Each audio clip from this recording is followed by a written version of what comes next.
Hello friends, welcome to this video. स्वागत है इस वीडियो में हम कक्षा 11वीं हिंदी के आरोह और वितान पाठ्य पुस्तक के महत्वपूर्ण वस्तुनिष्ठ प्रश्न देखेंगे जो आपकी वार्षिक परीक्षा के लिए बहुत ही इंपॉर्टेंट हैं।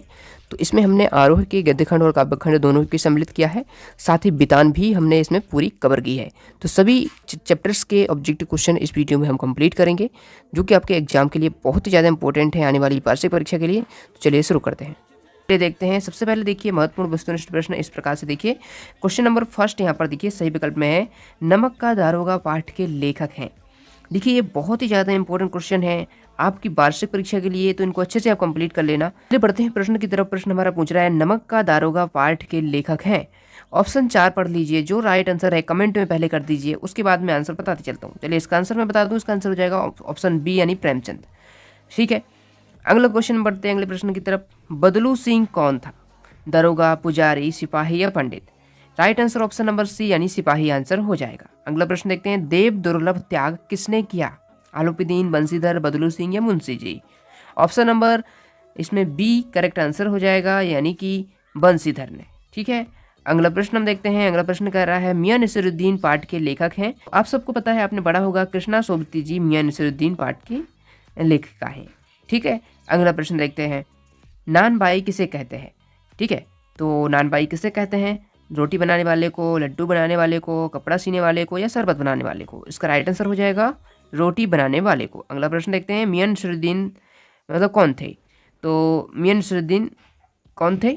तो इसका आंसर हो जाएगा नान बाई। ठीक है, तो ऑप्शन ए करेक्ट आंसर हो जाएगा। अगला प्रश्न देखते हैं। तुनकी क्या है? तुनकी क्या है? तो तुनकी देखिए ऑप्शन नंबर, जल्दी से आप लोग कमेंट में लिख दीजिए। पहले आप लोग कमेंट में लिखेंगे, वीडियो को पॉज करके फिर आंसर देखेंगे। ठीक है, तो तुनकी क्या है? इसका आंसर हो जाएगा ऑप्शन सी यानी रोटी। अगला प्रश्न देखिए। गलता लोहा एक विधा है, तो गलता लोहा कहानी है। ठीक है, तो गलता लोहा क्या है? एक कहानी है। अगला प्रश्न देखिए। गलता लोहा कहानी के लेखक हैं, तो गलता लोहा कहानी के लेखक कौन है? Option number A Shekhar Joshi इसका करेक्ट आंसर हो जाएगा।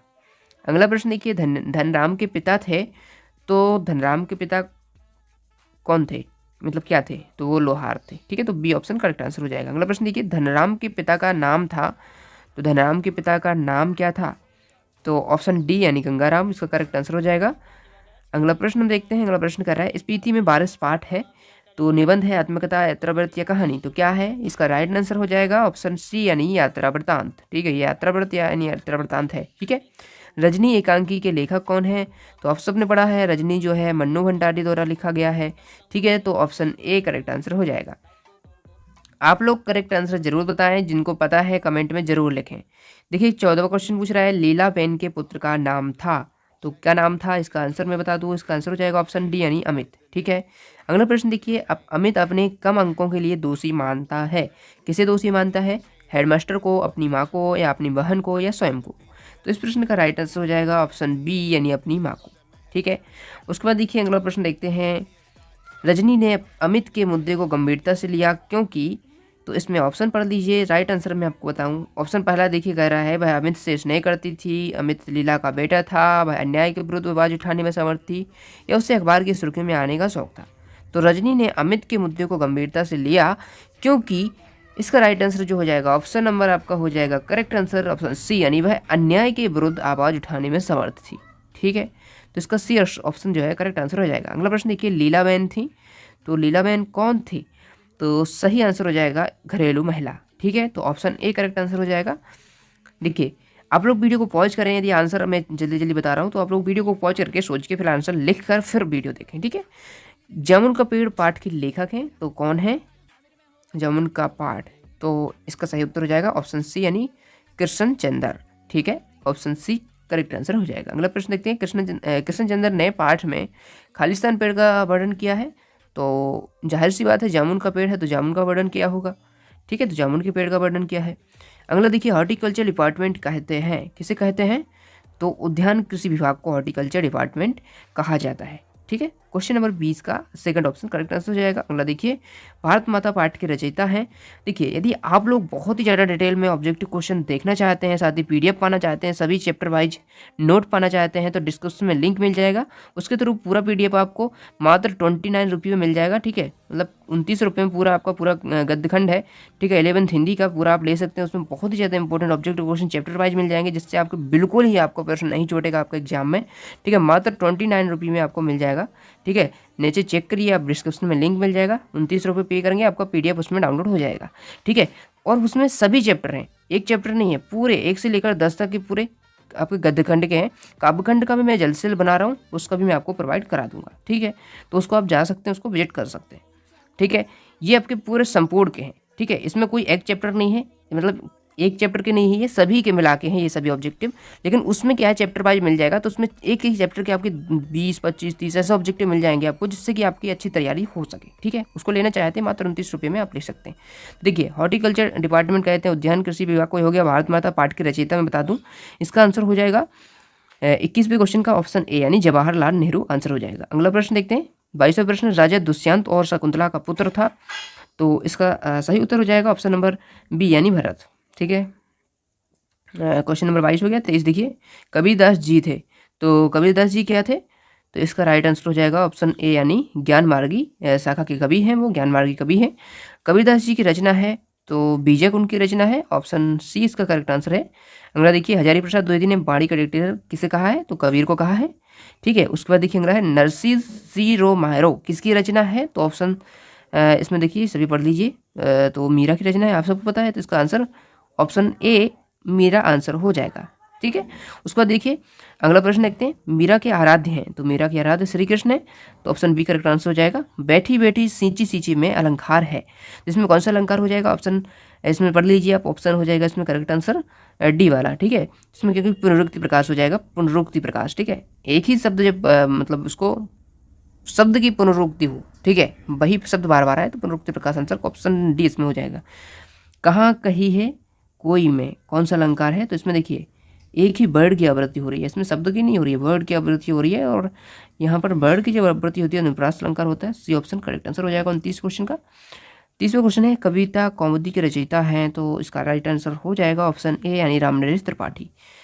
ठीक है, अगला देखिए, सुमित्रानंदन पंत जी हैं, तो ये छायावादी कवि हैं, आप सबने पढ़ा है, तो बी ऑप्शन है। छायावाद के स्तंभ कौन कौन से माने जाते हैं, पंत प्रसाद निराला वर्मा। ठीक है, सुमित्रानंदन पंत, जयशंकर प्रसाद, सूर्यकांत त्रिपाठी निराला और महादेवी वर्मा, ये 4 हैं जो हैं छायावादी के आधार स्तंभ हैं, मतलब उनको याद रखना। ठीक है, उसको देखिए 31वां क्वेश्चन है, 32वां क्वेश्चन है, वीणा के रचयिता हैं, तो सही ऑप्शन इसका हो जाएगा 32 का सी वाला यानी सुमित्रानंदन पंत। ठीक है, तो वीणा के रचयिता कौन है, सुमित्रानंदन पंत।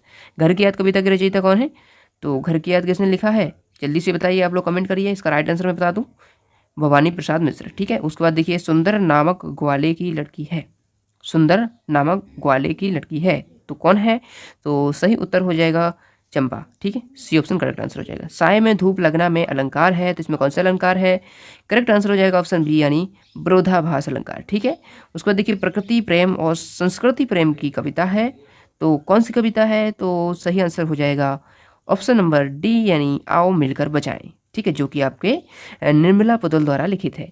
उसके बाद देखिए, भारतीय गायिकाओं में बेजोड़ लता मंगेशकर पाठ के लेखक हैं, तो कौन है, इसका राइट आंसर हो जाएगा कुमार गंधर्व। ठीक है, तो ऑप्शन करेक्ट ए हो जाएगा। उसके बाद देखिए, आरोह तो है ही इसमें, साथ ही वितान पुस्तक भी है। ठीक है, आरोह के काव्यखंड और गद्यखंड मिलाकर है, साथ ही आपका वितान भी इसमें सम्मिलित है। देखिए यहाँ से वितान के क्वेश्चन आपको देखने को मिल रहे होंगे, ये सभी वितान के हैं। ठीक है, तो वो भी चैप्टर्स में सम्मिलित है। चलिए अब देखते हैं अगला क्वेश्चन है, राजस्थान में कुई का निर्माण करने वालों को क्या कहा जाता है, तो उन्हें चेंजारो कहा जाता है, तो ऑप्शन सी हो जाएगा। गुरु घासीदास की पत्नी का नाम क्या था, तो 39 का हो जाएगा इसमें बी ऑप्शन यानी सफरा आंसर हो जाएगा। अगला देखिए, क्वेश्चन नंबर 40 कह रहा है कि गुरु घासीदास को आत्मज्ञान की प्राप्ति हुई, तो कहाँ पर हुई थी, तो इसका करेक्ट आंसर हो जाएगा ऑप्शन डी यानी कि औरा धौरा पेट के तले। ठीक है, उसके बाद बेजुबान पाठ किस विधा में लिखा गया है, तो बेजुबान जो पाठ है वो लिखा गया है निबंध। ठीक है, निबंध विधा में लिखा गया है, तो इसी ऑप्शन का करेक्ट आंसर हो जाएगा। पत्थर के बने मृतकों के स्मृति चिन्ह को आदिवासी क्या कहते हैं, तो सही उत्तर जो हो जाएगा इसका हो जाएगा ऑप्शन डी यानी 42 का ऑप्शन डी हो जाएगा गाता कल्लक, ठीक है, कल्लक कहते हैं उसे।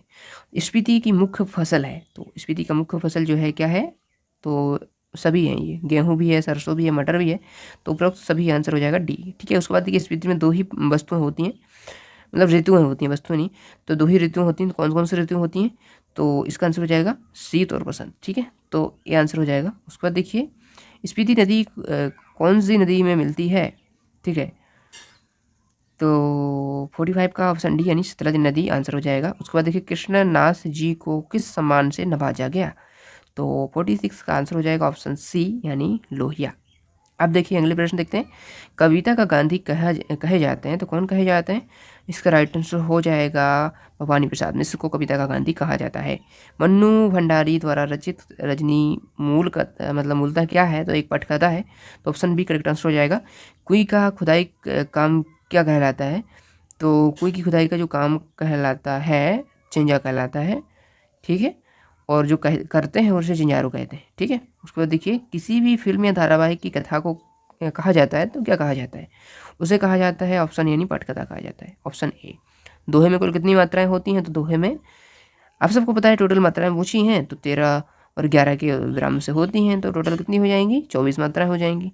पूरा शब्द का तत्सम क्या होगा, पूर्ण, ठीक है, पूरा का तत्सम जो जाएगा पूर्ण हो जाएगा। तो ये 2022 की परीक्षा में पूछे गए प्रश्न है कुछ, तो इसलिए इसमें लिखे हुए हैं, सभी मिक्स क्वेश्चन है, सभी चैप्टर सभी टोटल मिला के। तो इस प्रकार से हमने देखे आपके 11th हिंदी के, और देखिए सभी चैप्टर के आप चैप्टर वाइज चाहिए PDF, तो आप 29 रुपये पे करके ले सकते हैं, डिस्क्रिप्शन में लिंक मिल जाएगा। चलिए मिलते हैं अगले वीडियो में, थैंक्स फॉर वॉचिंग। पता नहीं किस रूप में आकर